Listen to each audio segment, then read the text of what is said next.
Johnny Carson frequently dealt with guests who appeared on his show wasted, Hollywood legends who could not remember their own names, Oscar winners who grabbed Johnny's note cards and threw them across the stage. Some appearances were charming chaos. Others were complete live-on-air disasters. These are the 10 most drunk guests Johnny Carson ever had on The Tonight Show. Stay tuned. Some of these stories get absolutely wild.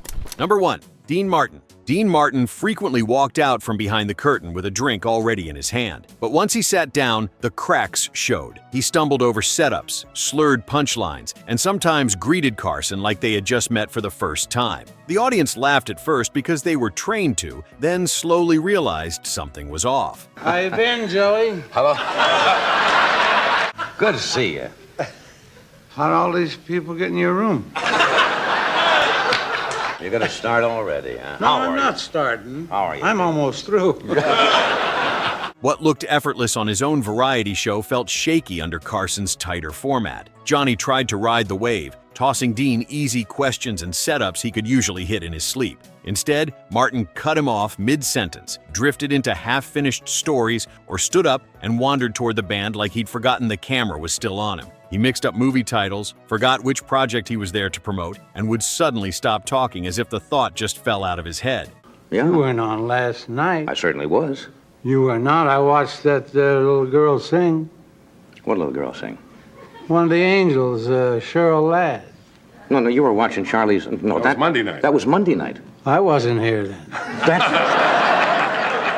No, that was Monday night. They had that Rainier guy from... Oh, no, Bob Reiner. Rob Reiner. Rob, yeah. Huh? It's close to Rainier, yeah. Producers quietly started padding the schedule whenever Dean was booked, knowing his segments could go long, stall out, or need an emergency commercial break. The legend was still there in flashes, but now every appearance felt like a coin flip between Dean Martin and a man visibly losing his grip on the persona that made him famous. Number 2. Ed McMahon. This one shocked people because Ed was Carson's right-hand man, the steady sidekick who never made mistakes. Except for one night when he introduced Joan Embury from the San Diego Zoo, Ed was noticeably drunk. He fixated on how many years Joan had been coming on the show. Was it 7 years? 8 or 9? He kept arguing with Johnny about it, insisting he was right even when he was clearly wrong. About 9 years. Right, yeah. Several plus several will be about 9. You said 7 or 8. No, I said. been- No, I didn't say 7 or 8. I said several. Then you said 7 or 8, and I said Did it's I? 9. Yes. 9. Good. Thank you. Some of the animals you had as babies are now 10 years old. That would be about right. When Johnny tried steering back to the actual segment, Ed drifted into slurred anecdotes about baby lions that made no sense. Carson repeatedly tried to regain control, gently teased Ed about needing a nap, asked him to snap out of it. But Ed alternated between defensive and weirdly sentimental. Remember the animals that did something funny on your tie? Yes, Those little lions, the little baby lions, were 1 year old. that's right. They are now treacherous and ferocious 10-year-old animals. Okay. Anyway, Joan Embury is here tonight. And she's now 32. That's right. Throughout the mess, Ed kept interrupting Joan's actual introduction. Ed grew emotional for no reason, slipped into confusion about what he had just said moments earlier. Carson finally had enough. He asked to bring Joan out quickly to save the segment. It became one of the rare Tonight Show moments where the normally polished Ed McMahon appeared visibly intoxicated, rambling, argumentative, completely off his typical rhythm, forcing Carson into damage control mode. Number 3. Truman Capote. In 1980, Truman Capote arrived severely intoxicated and delivered one of the most uncomfortable interviews in the show's history. He was notorious for this kind of behavior on other shows. Well, I've been to bed, but To sleep is what I meant. A number of people. Can I ask you some serious questions? Sure, you can go right in. All right. I feel perfectly Have you been fine. drinking? You mean very lately? You have had a history of alcoholism. Millions of people out there have My also had God, the same problem. alcohol isn't the least of it. He could barely walk to the guest chair. His feet were shuffling. He steadied himself on Johnny's desk before sitting down, collapsed into the chair. His eyes were glassy. He greeted him, hoping it would not be as bad as it looked. It was worse. Capote slurred almost every word. Much of it was completely unintelligible. The audience sat in stunned silence. This was Truman Capote, the man who wrote In Cold Blood, one of the most celebrated authors in America, and he could not form words. Carson asked about his latest writing project. Capote launched into a bizarre story about a party in the Hamptons and someone's dog. Nobody could follow it. He would start a sentence and forget where it was going, then start a different sentence and forget that one too. Then out of nowhere, he turned toward Ed McMahon and asked if he could sit in his lap. Dead serious. Ed laughed nervously. Johnny tried to redirect. Capote grabbed a glass of water and nearly missed his mouth. The rim hit his chin. Water spilled down his shirt. He did not notice. The audience was frozen. This was not funny drunk. This was scary. After about 7 minutes, Johnny called for an early commercial break, came back for 2 more minutes, then ended the segment. Capote shuffled back through the curtain. He was never invited back. The clip became infamous. A Pulitzer Prize-winning author who showed up so wasted he could barely sit upright on national television. Number 4. Shelley Winters. Shelley Winters routinely arrived sloshed, but her 1974 appearance was legendary chaos. From the second she walked through that curtain, she was a hurricane, interrupted Johnny nonstop. She talked over him constantly and over the other guests. There were 2 other people there that night, and Shelley made it impossible for them to say a word. She ignored every question Carson asked and went off on unrelated rants about people nobody knew. A young actor was trying to promote his first major film. Biggest night of his career. Shelley turned to him, grabbed his knee hard, and started mocking his movie. Just tore it apart on national television. Said it was boring. Said his performance was wooden. The poor guy sat frozen with this horrified smile. Johnny tried to defend the actor, but Shelley was not listening. Then she noticed Johnny had note cards on the desk, questions written by the writers. She reached across, snatched the entire stack right out of Johnny's hands, and threw them behind her over the couch. Just tossed them like garbage. The cards scattered across the floor.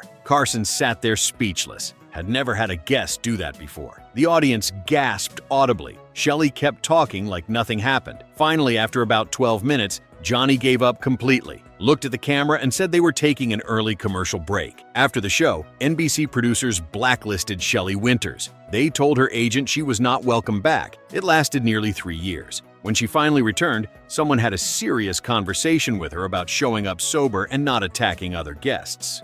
Number 5. Orson Wells. Orson Wells often drank heavily before Tonight Show appearances, but his 1975 visit was the most out of control. He had consumed multiple bottles of wine before arriving at the studio. Crew members saw him drinking wine in his dressing room. When he walked out, you could see he was tipsy, but he was also Orson Wells, so he was eloquent and brilliant and completely intoxicated all at once. Johnny asked one question, and Orson launched into a 14-minute monologue without stopping. He started with Shakespeare analysis that was genuinely insightful, then detoured into his own career, then back to theater history, then off into some random anecdote about a Hungarian director nobody had heard of. At one point, he tried to quote Hamlet, got 3 lines in and forgot the actual Shakespeare, then made up completely new lines that sounded Shakespearean but were not, delivered them with total confidence. Johnny sat there exhausted, waiting for any opportunity to jump in. Orson never gave him one. 14 straight minutes. Carson glanced at the camera with this look that said,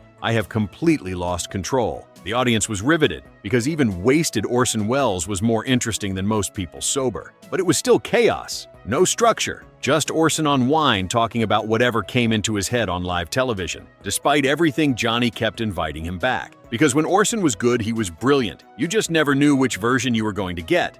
Number 6. Oliver Reed. Oliver Reed is the only person on this list who almost never made it on air, because Johnny Carson did not want to risk it. Reed was scheduled for a 1973 appearance, a rising movie star in Hollywood, which should have been entertaining television. But NBC executives had seen his recent drunken meltdowns on other talk shows, threatening to drop his pants on air, insulting hosts directly, demanding alcohol during interviews, actually getting violent. They showed Johnny the tapes. He watched Oliver Reed have too much on other programs and made a decision. Canceled the appearance entirely. Just pulled the plug. Oliver Reed never appeared on The Tonight Show during Johnny's entire 30-year run. Reed publicly mocked Carson afterward, called him scared, called him uptight. Johnny had seen enough chaos from guests over the years. He was not adding Oliver Reed to that list. Liking the video so far? If so, hit the like and subscribe button down below. Let's keep going. Number 7. Peter O'Toole.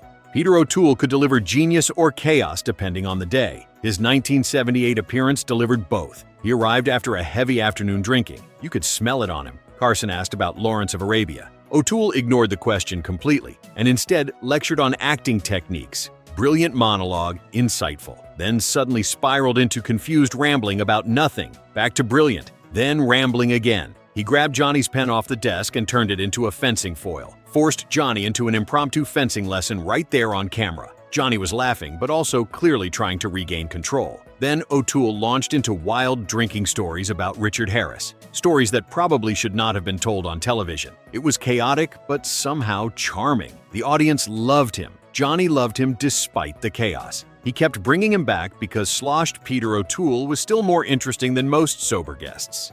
Number 8. Foster Brooks. Foster Brooks performed a famous inebriated act, slurred words, stumbled, forgot names. It was his whole character, but at least 2 of his Tonight Show appearances were noted by staff as being influenced by real pre-show drinking. Brooks often had a drink or two before going on stage to warm up, help him get into character, but occasionally he overdid it. On one particular appearance, he slipped out of character mid-bit, started slurring for real, lost track of his own routine. The carefully rehearsed act became actual, and you could visualize the difference. Carson picked up on it immediately and shifted into rescue mode. He turned the moment into comedy without embarrassing Brooks and played along like it was all part of the act. But crew members afterwards said it clearly. He was playing drunk and also was drunk. The line between acting and real life was subverted.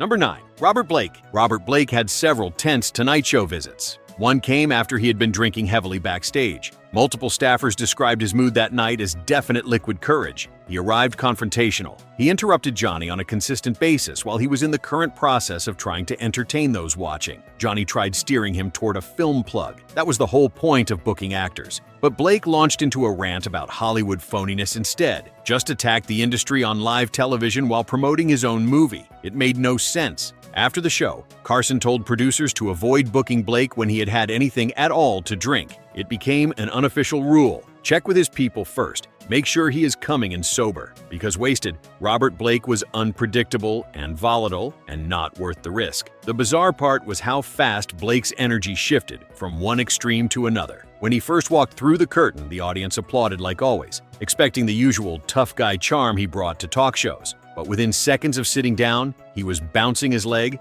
tapping his fingers, and staring into the audience as if daring someone to challenge him. His eyes were wide and unfocused. Carson asked the standard opening question, something harmless about Blake's latest project, but Blake didn't even pretend to answer. He jumped straight into a story about working as a child actor on studio backlots, describing it with this jittery intensity that made the room go silent. Then, without warning, he spun back to the present day and started accusing modern actors of never earning their success. Johnny tried to lighten the mood with a joke. Blake didn't notice. He just kept going like a train with no brakes. Every time Johnny attempted to guide the interview back onto rails, Blake would veer off again. One moment he was reenacting a fight scene from his new movie. The next he was ranting about agents, producers, and casting directors who, in his words, had no business deciding anyone's future. More than once, Johnny raised his eyebrows toward Ed McMahon with that silent look he used when things were slipping away. Ed didn't jump in. He just nodded slightly as if to say,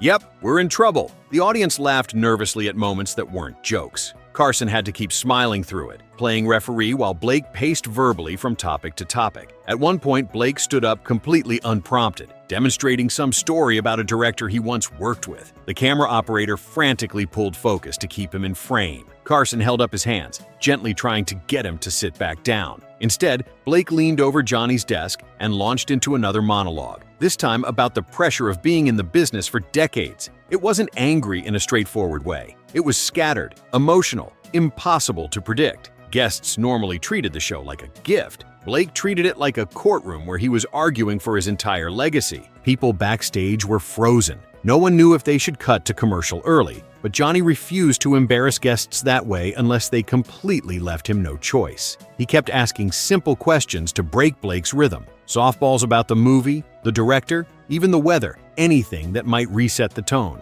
Blake swatted each one away like a fly, circling back to anger, to old grudges, to whatever flashed through his mind next. You could almost see Johnny calculating in real time. How do I keep this watchable without turning it into a public scolding? But Blake steamrolled every one of them. Eventually, Carson managed to squeeze in a polite transition and thank him. But Blake kept talking, even as the band started playing for the commercial. Carson slowly stood, placing a hand on Blake's shoulder in a way that said, "We're done now," without saying it out loud. Blake finally got the message. As they went to break, the audience did that strange half-applause people give when they are not sure if something is funny or frightening. Johnny flashed his usual smile for the camera, but as soon as the red light went off, his face dropped. He walked straight back to his desk without the usual little bits he might do with the band. Blake stayed planted in his chair, still talking to whoever would listen, his voice lowered, but his energy no calmer. A stagehand leaned in and quietly asked him to head backstage. Blake shrugged like nothing unusual had happened and shuffled off, still muttering about phonies. In the control room, the director and producers started talking over each other. Could they cut around it for the West Coast feed? Was anything legally risky? Did Blake name anyone directly? People replayed chunks of the segment with the sound down, just watching body language. Carson leaning back, Ed staring forward, the uncomfortable laughter in pockets of the crowd. You did not need audio to see how tense the room had been. One of the associate producers finally said what everyone was thinking. We can never let that happen again. Backstage, the mood was just as tight. Staff members avoided walking too close to Blake's dressing room. No one wanted to get cornered in a hallway monologue. Carson eventually came through, still in his suit, tie loosened just a bit. He was polite, as always, but firm. He thanked Blake for coming, said he appreciated him making the trip. The words were professional. The tone was not warm. As soon as Blake left the building, he turned to his producer and made it very simple. Next time, we need to know what we're getting. If he's had anything to drink, we pass. That conversation turned into policy within hours. The bookers added a quiet note by Blake's name on their contact sheets. Confirm state before arrival. Check with the publicist.